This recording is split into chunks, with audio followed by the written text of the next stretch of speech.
Assalamualaikum warahmatullahi wabarakatuh. Selamat datang kembali di channel Mahad Amaliyah Qurani. Insya Allah tentunya kita berusaha untuk sharing hal-hal positif. اللهم ادفعنا الغلا والبلا والوباء.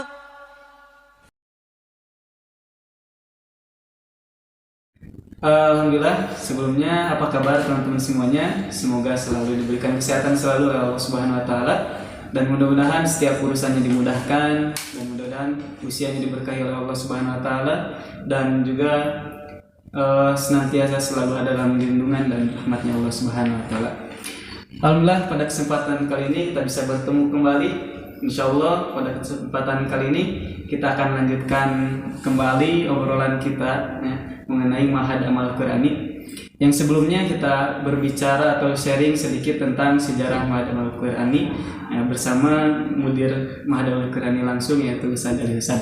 Dan alhamdulillah pada kesempatan kali ini beliau sudah ada di depan kita semuanya, hadir bersama kami di sini. Selamat datang Ustaz. Datang, alhamdulillah. Apa kabarnya Ustaz? Sehat, alhamdulillah. Nah, insyaallah teman-teman sekalian, kita akan lanjutkan sedikit ya obrolan kita mengenai Mahad Amal Qurani. Mungkin ada beberapa hal yang ingin kami tanyakan langsung Ustaz. Ya, baik, boleh. Yang pertama dari ya kemarin kita sudah membahas tentang sejarah Mahad Amal Qurani. Untuk yang sekarang, apa sih harapan atau yang ingin dicapai melalui Mahad Amal Qurani ini? Ya. Bismillah, alhamdulillah, wassalatu wassalamu ala rasulillah wa ala alihi wa ashabihi wa mawalah. Asyhadu an la ilaha illallah wahdahu la syarikalah wa asyhadu anna muhammadan abduhu wa rasuluhu alladzi la nabiyya ba'dah. Allahumma shalli wa sallim wa barik ala rasulillah wa ala alihi wa ashabihi wa mawalah. Jadi harapan terbesar yang hendak dicapai dari Mahad Amaliyah Qurani adalah kita berkontribusi terhadap tentunya pertama penyebaran dakwah Islam. Kita mau menjadi bagian yang ada dalam bangunan Islam yang mulia, meskipun hanya menjadi butiran pasir yang menjadi bangunan tersebut. Kita berusaha untuk ikut berkontribusi dalam bidang pendidikan. Wabil khusus dalam hal ini adalah dalam hal Al-Quran tentunya. Kita mempelajari tidak hanya sekedar menghafal, tapi juga kita memahami dan mendalami isi-isinya. Harapan terbesar dari Mahad Amaliyah Qurani ini adalah kita memfasilitasi para pembelajar, wabil khusus santri-santri kita yatim dan du'afa yang hendak bergabung dengan kita, yang dengannya kita bisa bersama-sama untuk mempelajari dan mengembangkan dakwah Islam. Kurang lebih seperti itu. Jadi ya lebih ke lebih ke Qurannya mungkin bisa. Betul ya. Kalau pendidikannya sendiri, meskipun hanya bagaikan butiran-butiran pasir yang kecil. Ya, tapi kalau jadi bergabung di satu bangunan kan jadi berarti insya Allah. Oh ya, di Mahad Amaliyah Qurani ini kalau tidak salah gitu ya Ustaz, ini lebih ke anak-anak yatim duafa ya Ustaz? Pada dasarnya dulunya memang awalnya kita latar belakangnya untuk santri yatim dan duafa dan semuanya gratis gitu. Beriring waktu berjalan, beberapa rekanan kita, teman sejawat meminta untuk izin agar putra-putri mereka ikut bergabung belajar di kita. Akhirnya kita sampaikan boleh-boleh saja, tidak jadi masalah. Tapi kemudian mereka tetap dikenakan infak yang akhirnya menjadi subsidi silang bagi anak-anak yatim dan duafa yang tidak berbayar. Nah, akhirnya walhamdulillah sampai dengan tahun ini santri-santri kita yang reguler juga lumayan banyak, alhamdulillah. Nah, dengan itu juga salah satu poin plus di saat kita dulunya untuk yatim dan duafa kita mencari pekerjaan, kita mencari usaha yang bisa mendukung program pendidikan kita. Nah, sekarang salah satu penopangnya adalah lewat santri reguler yang berbayar, sehingga kemudian dia jadi subsidi silang. Nah, kurang lebih seperti itu. Nah, sekarang ya jadi kita tidak hanya punya santri yang yatim dan duafa saja, termasuk yang reguler juga. Jadi bercampur. Ya, alhamdulillah. Dan insya Allah untuk yang yatim duafa itu beasiswa full ya Ustaz? Iya, yang yatim duafa itu kita yang yatim itu yatim. Ya, yatim. Yang yatim itu beasiswanya full ya, semuanya. Bahkan kita memberikan semacam uang jajan harian buat santri yang yatim. Yang duafa itu nanti mereka ada keringanan. Keringanannya bergantung pada misalkan ada keringanan di SPP-nya atau ada keringanan mereka misalkan subsidinya berapa persen begitu. Jadi nggak full bayar. Tidak full bayar. Nah, yang full bayar itu yang reguler saja. Dan yang full bayar yang reguler itu ada sekitar 3%. Dari 100% 3% yang hanya full bayar. Jadi sebenarnya 97% ya sebenarnya beasiswa dan gratis. Gitu.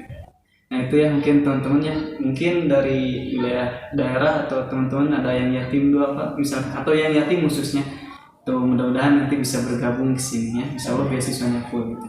Ya. Nah untuk selanjutnya mungkin ada program apa saja Ustaz di Mahadam Al-Quran ini? Jadi program kita ini ada beberapa sebenarnya. Yang pertama untuk tingkat anak usia TK, PAUD atau SD kita sebut programnya Taman Amaliyah Qur'ani yang kita singkat dengan Taman Aku.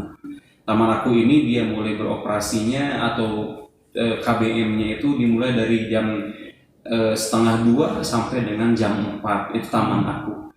Program yang kedua adalah program Mahad Amaliyah Qur'ani tingkat SMP dan SMA. Jadi kita punya santri setingkat SMP dan SMA dan ini memang mukim. Semua mukim, tidak ada yang tidak mukim.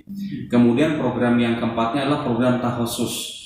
Program menghafal Al-Quran 1 tahun dan pengabdian 1 tahun. Dan ini memang disyaratkan anak tersebut yang di program tahosus ini sudah selesai SMA atau sedang SMA tetapi cuti terlebih dahulu dan mengambil program ini.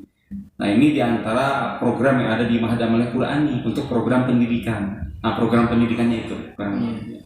Tapi insya Allah semuanya lebih ke Quran saja. Ya rata-rata semua memang kita lebih ke pendalaman Al-Quran. Dan memang penamaan Amaliyah Qur'ani pun itu berbanding lurus tentunya dengan program kita. Ya. Sesuai dengan yang kemarin kita sampaikan ya. Betul. Namanya Mahad Amaliyah Qur'an. Terus apa? Dari pencapaiannya dari yang targetan itu terus pencapaiannya sampai kondisi saat ini itu seperti apa saja? Ya, kita dulu punya pencapaian, punya targetan di antara targetan kita waktu awal memulai secara formal di tahun 2012. Ya, awal mulai itu adalah memulai secara resmi terlembagakan di 2012. Kita punya targetan di antara targetannya adalah yang pertama memang tadi memfasilitasi anak-anak untuk bisa mendapatkan pendidikan yang layak.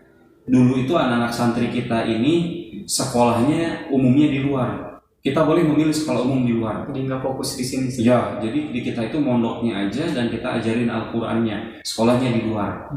Kita sempat sekitar 3-4 tahun begitu model dan polanya sampai kemudian kita merumuskan dan meramu hingga kemudian anak-anak itu tidak ada lagi yang sekolah di luar, full ada di dalam ma'had saja. Nah itu diantara targetan kita adalah waktu itu bagaimana memfasilitasi pendidikan formal anak didik kita dan juga tentunya program pendidikan Al-Qur'annya. Nah lantas kemudian tercapai walhamdulillah tidak lagi ada yang sekolah umum di luar, tapi semua sudah terpusat di dalam ma'had. Nah berikutnya adalah kita dulu punya target karena masih merintis, kita punya targetnya pengkaderan. Jadi anak-anak yang dia komitmen lulus tingkat SMP, lulus tingkat SMA kita kuliahkan. Nah yang dikuliahkan ini kemudian kita harapannya karena pengkaderan suatu hari nanti dia akan mengabdi dan balik ke ma'had. Lantas kemudian mereka menyampaikan kembali ilmu yang mereka dapatkan di kampus-kampus, berkontribusi setelah mereka mengenyam pendidikan di kampus-kampus. Dan itu alhamdulillah angkatan pertama kita kan ada yang dari Sudan. Kemudian juga santri-santri kita beberapa ada yang dari Al-Imarut juga pernah. Kemudian juga ada yang dari UIN Sunan Gunung Jati dan beberapa kampus lain tentunya. Nah jadi kita sampai menyekolahkan, menguliahkan lagi dengan harapan itu adalah bentuk pengkaderan. Mereka sudah selesai studi, mengamalkan lagi ilmunya di sini. Nah itu capaian itu sampai di tahap seperti itu kita. Alhamdulillah itu sudah terjadi. Oh ya, tadi kan Ustaz menyampaikan yang dulunya itu santri ngajinya di sini, terus sekolahnya di luar. Untuk sekarang full di sini, nah itu biar mendapatkan ijazahnya itu seperti apa sih? Iya, jadi prosesnya di kita itu memang kita mencari lembaga lain untuk saling bisa mengisi apa yang kita butuhkan. Karena di kita belum secara mandiri. Kita memang di bawah Departemen Agama mendapatkan izin operasional, terlembagakan, telah diakui juga. Tetapi untuk pendidikan, kita untuk bisa mengadakan ujian sendiri itu santri kita masih kurang. Ya, ada dari Kemenag itu harus ada 300 santri dulu minimal, sementara kita baru 150 santri. Maka kita bergandengan dengan lembaga lain, yaitu lembaga PKBM. Nah, akhirnya untuk formalnya, untuk ujiannya itu diikutkan ujian kesetaraan gitu. Jadi kita kejar paket. Nah, untuk anak-anak kelas 3 SMP setingkat SMP, anak-anak kelas 3 setingkat SMA, nanti di tahun ketiga pembelajaran, nah baru kemudian mereka belajar berkaitan dengan mata pelajaran yang akan di-UN-kan. Jadi ya, program untuk keseharian berarti fokus di pesantren ya? Fokus di pesantren. Nanti di kelas, kalau SMP 9 berarti ya? Betul. Kalau di SMA kelas 12. Nanti ikut ujian persamaan. Betul, itu caranya. Jadi memang lebih banyak program pesantren. Nah itu ya, alhamdulillah teman-teman tuh sedikit menambah lagi kita pengetahuan kita seputar Ma'had Amal Qur'ani. Mungkin sebelum kita akhiri, apa sih pesan-pesan buat anak-anak muda di masa kini itu? Iya. Baik, di antara pesan yang turun-temurun dari awal telah kita sampaikan buat santri-santri kita ada 3 poin. Poin yang pertama adalah jadilah orang besar. Orang yang hidupnya buat banyak orang. Jangan jadi orang yang kerdil, yang kecil. Orang yang hidupnya buat dirinya sendiri, dia egois, cuma mikirin gimana dirinya tenang dan nyaman. Yang kedua, lebih baik berlelah-lelah di masa muda daripada dipaksa lelah di masa tua. Yuk, mumpung masih muda, gunakan seluruh energi dan seluruh energi kita untuk berkontribusi tentunya demi kemaslahatan diri dan orang banyak. Dan yang ketiga adalah belilah masa depan dengan harga saat ini. Berapapun secaranya biaya yang harus kita keluarkan demi meraih sesuatu yang lebih baik di masa yang akan datang, maka berilah masa depan dengan harga saat ini. Kurang lebih seperti itu. 3 pesan itu yang sering diulang-ulang ke santri gitu. Betul. Ya. Terima kasih banyak Ustaz sebelumnya. Alhamdulillah Sudah berkenan hadir juga ke sini. Nah, teman-teman sekalian, sebelum kita akhiri, jangan lupa tetap dukung kami ya, dengan cara like, subscribe, dan follow ya, akun-akun media sosial kami agar dan juga di link YouTube-nya jangan lupa di channel YouTube-nya dan nyalakan loncengnya biar teman-teman tidak ketinggalan video-video terbaru dari kami. Nah, sekali lagi kami ucapkan terima kasih banyak pada Ustaz ya. Insyaallah kita ketemu lagi di video selanjutnya. Akhirul kalam, assalamualaikum warahmatullahi wabarakatuh. Waalaikumsalam warahmatullahi wabarakatuh.